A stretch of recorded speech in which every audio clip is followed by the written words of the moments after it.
கதை கதையாய் கதைக்கலாம் நிகழ்ச்சியில் உங்களுடன் கதைத்துக் கொண்டிருப்பது ராகவி. பொன்னியின் செல்வன் பாகம் 3, கொலைவாள், அதிகாரம் 44. நந்தி வளர்ந்தது. படகு அப்போது சென்று கொண்டிருந்த இடத்தில் கால்வாயின் கரைகள் இருபுறமும் ஓங்கி உயர்ந்திருந்தன. பூங்குழலி சுட்டிக்காட்டிய இடத்தில் கால்வாயின் ஓரமாக படித்துறை மண்டபம் ஒன்று காணப்பட்டது. படிகள் முடிந்து மண்டபம் தொடங்கும் இடத்தில் 2 ஓரங்களிலும் 2 நந்தி விக்கிரகங்கள் அமைக்கப்பட்டிருந்தன. சிறந்த வேலைப்பாடுடனும் ஜீவக்கலையுடனும் விளங்கிய அந்த நந்தி பகவானுடைய சிலைகளை இன்றைக்கெல்லாம் பார்த்து கொண்டே இருக்கலாம். இந்த சிலைகளின் முக்கியம் பற்றியே அம்மண்டபத்துக்கு நந்தி மண்டபம் என்ற பெயர் ஏற்பட்டிருந்தது. வருஷத்துக்கு ஒருமுறை வசந்த உற்சவத்தின் போது திருநாகை காரோணத்து காயாரோகண சுவாமியும் நீலாயதாட்சி அம்மனும் அந்த மண்டபத்துக்கு விஜயம் செய்து கொலுவீற்றிருப்பது வழக்கம். அப்போது மக்கள் திரளாக அங்கே வந்து சேர்வார்கள். உற்சவம் பார்த்துவிட்டு நிலாவிருந்தும் அருந்திவிட்டு திரும்பி செல்வார்கள். நகரத்திலிருந்து சற்று தூரத்தில் இருந்தபடியால் மற்ற சாதாரண நாட்களில் இங்கே ஜனங்கள் அதிகமாக வருவதில்லை. படகு மண்டபத்தை நெருங்கியது. மண்டபத்தில் இருந்த 2 பெண்மணிகளையும் பார்த்த பிறகு இளவரசனுக்கு வேறு எதிலும் பார்வையும் செல்லவில்லை, கவனமும் செல்லவில்லை. படகு நெருங்கி வந்தபோது இளைய பிராட்டி குந்தவை படிகளில் இறங்கி கீழ்ப்படிக்கு வந்தாள். வானத்தையும் மண்டபத்திலேயே தூண் ஒன்றின் பின்னால் பாதி மறைந்தும் மறையாமலும் நின்று கொண்டிருந்தாள். படித்துறை அருகில் வந்து படகு நின்றது. இளவரசன் இறங்குவதற்கு படிகளில் இருந்தபடி சேந்தன் அமுதனும் படியில் நின்றபடி இளைய பிராட்டியும் உதவி செய்தார்கள். சேந்தன் அமுதனும் பூங்குழலியும் படகை பின்னோக்கி செலுத்திக் கொண்டு போய் சிறிது தூரத்தில் நிறுத்தினார்கள். தம்பி, எப்படி மெலிந்து விட்டாய் என்று குந்தவை கூறியபோது அவளுடைய கனிந்த குரலிலே கண்ணீர் கலந்து தொனித்தது. பொன்னியின் செல்வன், என் உடம்பு மெலிவு இருக்கட்டும் அக்கா, உன் முகம் ஏன் இப்படி வாடி இருக்கிறது? என்னை கண்டதும் உன் முகம் தாமரை போல் மலர்வது வழக்கமாயிற்றே. இன்றைக்கு ஏன் உன் முகச்சந்திரனின் மேகம் மறைத்திருக்கிறது? உன் கண்கள் ஏன் கலங்கியிருக்கின்றன?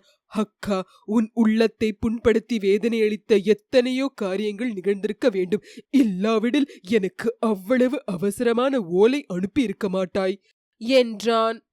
ஆம் தம்பி, எத்தனையோ அவசரமான விஷயங்கள் சொல்ல வேண்டும், கேட்க வேண்டும். இலங்கையின் தங்க சிம்மாசனத்தை வேண்டாம் என்று தள்ளிய வள்ளலே, இந்த கருங்கல் சிம்மாசனத்தில் சிறிது நேரம் உட்கார்ந்து கொள் என்றாள். பொன்னியின் செல்வன் உட்காரும் போது தமக்கையின் பாதங்களை தொட்டு கண்ணில் ஒத்திக் கொண்டான். குந்தவை அவனுடைய தலையை கரத்தினால் தொட்டு உச்சி முகந்தாள். அவளுடைய கண்ணில் மேலும் கண்ணீர் ததும்பியது.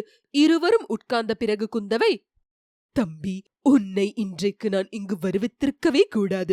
சூடாமணி விஹாரத்தின் தலைவர் உனக்கு உடம்பு நன்றாக குணமாகிவிட்டது என்று செய்தி அனுப்பினார். அது சரியல்ல. சுரம் உன்னை வாட்டி எடுத்திருக்கிறது. ஆனால் உன்னை பார்க்காமல் இருக்கவும் என்னால் முடியவில்லை. ஆனைமங்கலம் வந்த பிறகு ஒவ்வொரு கணமும் ஒரு யுகமாக சென்று கொண்டிருந்தது என்றாள். அக்கா, என்னை இங்கு வருவித்தது பற்றி நீ கவலைப்பட வேண்டாம். நீ மட்டும் படகு அனுப்பாமல் இருந்தால் நான் இத்தனை நேரம் பழையாறைக்கே புறப்பட்டிருப்பேன். கடுமையான சுரத்திலும் கூட உன்னுடைய ஓலைதான் என் மனதை வருத்திக் கொண்டிருந்தது. அந்த ஓலையை ஒருவரிடம் அனுப்பியிருந்தாயே, அந்த வானர் குலத்து வந்தியத்தேவனை போன்ற தீரரை நான் பார்த்ததே இல்லை. எத்தனையோ விதமாக அவரை சோதித்தேன். எல்லாவற்றிலும் தேறிவிட்டார். அவர் இப்போது எங்கே அக்கா? குந்தவையின் முகச்சந்திரனை மறைத்திருந்த மேகத்திரை சிறிது அகன்றது. பவள இதழ்கள் திறந்து முத்துப் பற்கள் தெரியும்படி புன்னகை பூத்து, தம்பி, அவரை பற்றி இப்போது என்ன கவலை?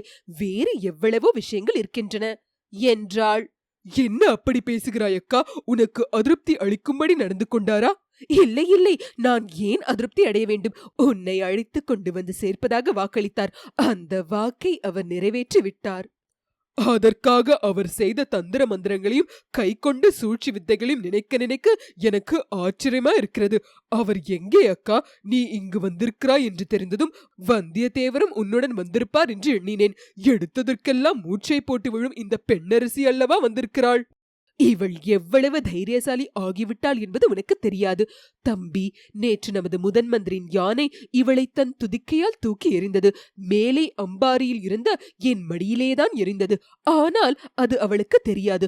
அப்போது எவ்வளவு தைரியமாக இருந்தாள் என்பதை நீ பார்த்திருந்தால். போதும், உன்னுடைய தோழியின் புகழை நிறுத்திக்கொள். என் நண்பரை பற்றி சொல். அவரை பற்றி என்ன சொல்வது? அவர் வந்த காரியம் ஆகிவிட்டது. திரும்பி அவருடைய எஜமானன் ஆதித்த கரிகாலனுடன் போய்விட்டார். அப்படியானால் அவர் வாக்கு தவறிவிட்டார். தாம் காஞ்சிக்கு போக போவதில்லை என்றும் சோழ நாட்டிலேயே இருந்துவிடப் போவதாகவும் கூறினாரே. அது எப்படி சாத்தியம்? சோழ நாட்டில் இருந்து அவர் என்ன செய்வது?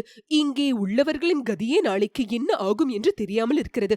அவர் பேரில் உனக்கு அவ்வளவு பிரியமாயிருந்தால் சக்கரவர்த்தியிடம் தெரிவித்து அவருடைய முன்னோர்கள் ஆண்ட சிற்றரசை அவருக்கு திருப்பிக் கொடுக்கும்படி செய்துவிட்டால் போகிறது. சிற்றரசை வைத்துக்கொண்டு அந்த மாவீரர் என்ன செய்வார் அக்கா?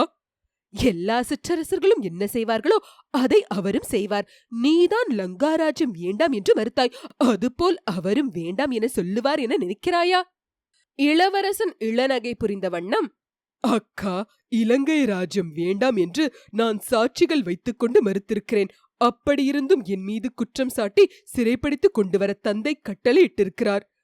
தம்பி, நீ ராஜ்யத்தை ஒப்புக்கொண்டிருந்தால் உன்னை சிறைப்படுத்திக் கொண்டு வர கட்டளை பிறந்திருக்காது. நீ சுதந்திர மன்னன் ஆகியிருப்பாய். அப்போது உன்னை யார் சிறைப்படுத்த முடியும்?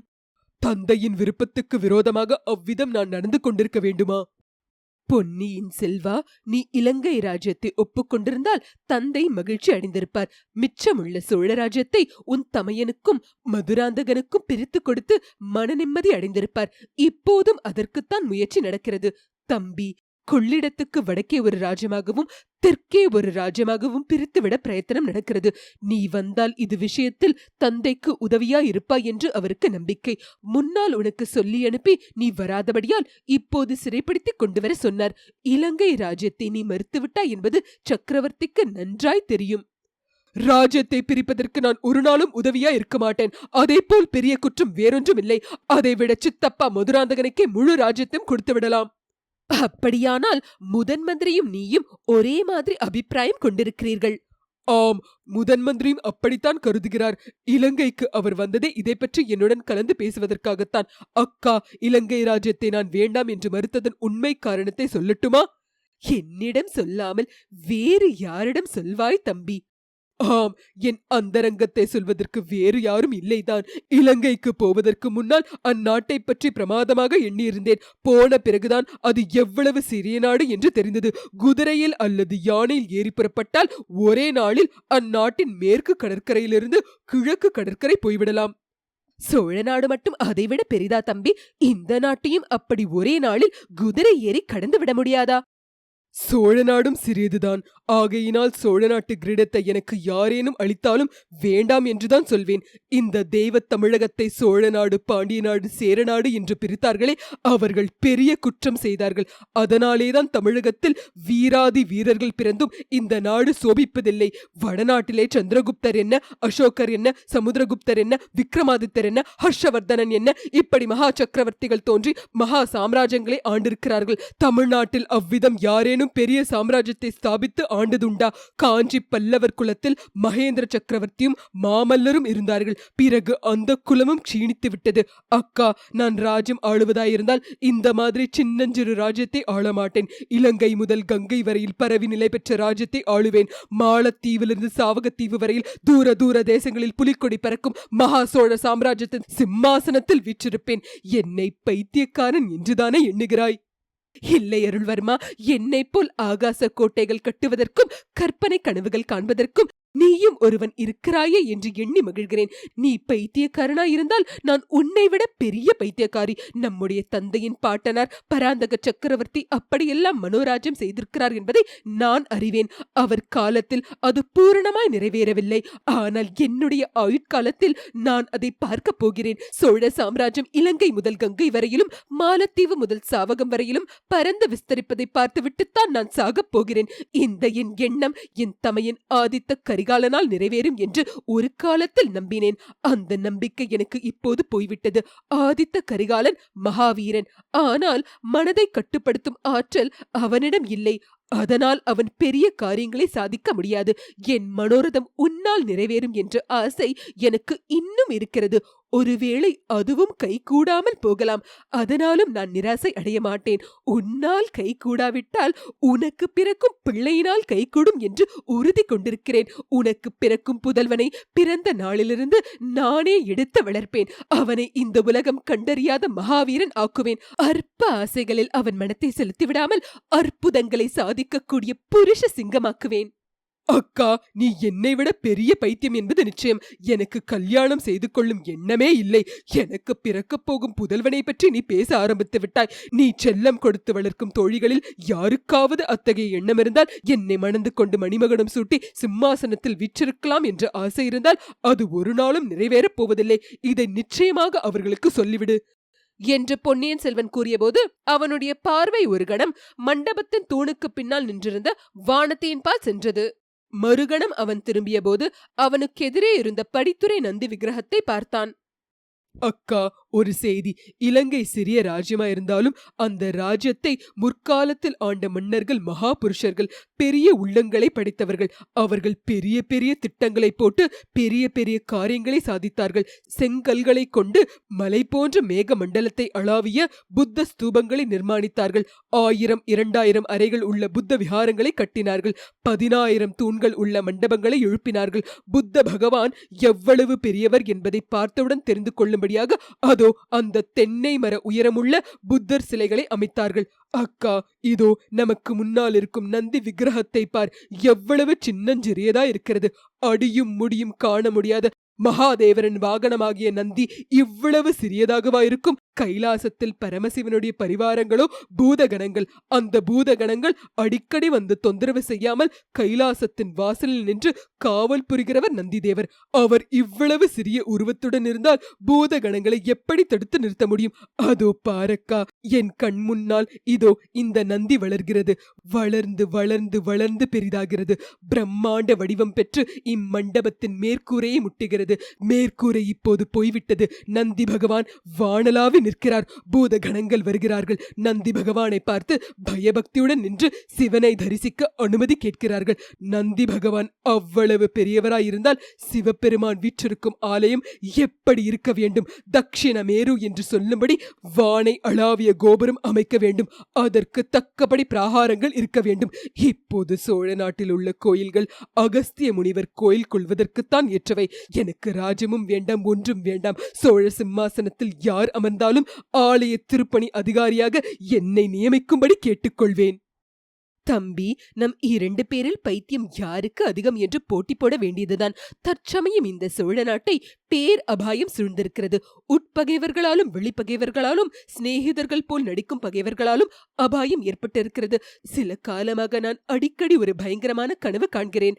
மின்னலென ஒளி வீசும் கூரிய கொலைவாள் ஒன்று என் அகக்கண் முன்னால் தோன்றுகிறது. அது யார் மேலேயோ விழப்போகிறது. அது யார் என்பது எனக்கு தெரியவில்லை. சோழ குலத்தை சேர்ந்த யாராவது அந்த கொலைவாளுக்கு இரையாக போகிறார்களா, அல்லது இந்த சோழராஜ்யத்தை 2ஆக துண்டு செய்து நாசமாக்க போகும் கொலைவாளா அது என்று தெரியவில்லை. நீயும் நானும் யோசித்து முயற்சி செய்துதான் அத்தகைய அபாயம் இந்நாட்டுக்கு ஏற்படாமல் தடுக்க வேண்டும் என்றாள் இளைய பிராட்டி. ஆமக்கா, வல்லவரையர் கூறிய விவரங்களிலிருந்து எனக்கும் அவ்வாறுதான் தோன்றுகிறது. முக்கியமான அபாயம் சோழக்குலத்துக்கு யாரிடமிருந்து வரப்போகிறது என்பதை அறிவாயல்லவா என்றான் இளவரசன்.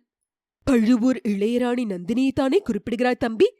ஆமக்கா, அவள் யார் என்பதையும் அறிவாயல்லவா? வந்தியத்தேவர் கூறிய விவரங்களிலிருந்து அதையும் அறிந்து கொண்டேன். ஆகையினாலேயே இவ்வளவு அவசரமாக உன்னை பார்க்க வந்தேன் என்றாள் குந்தவை. இத்துடன் அதிகாரம் 44 முற்றிற்று.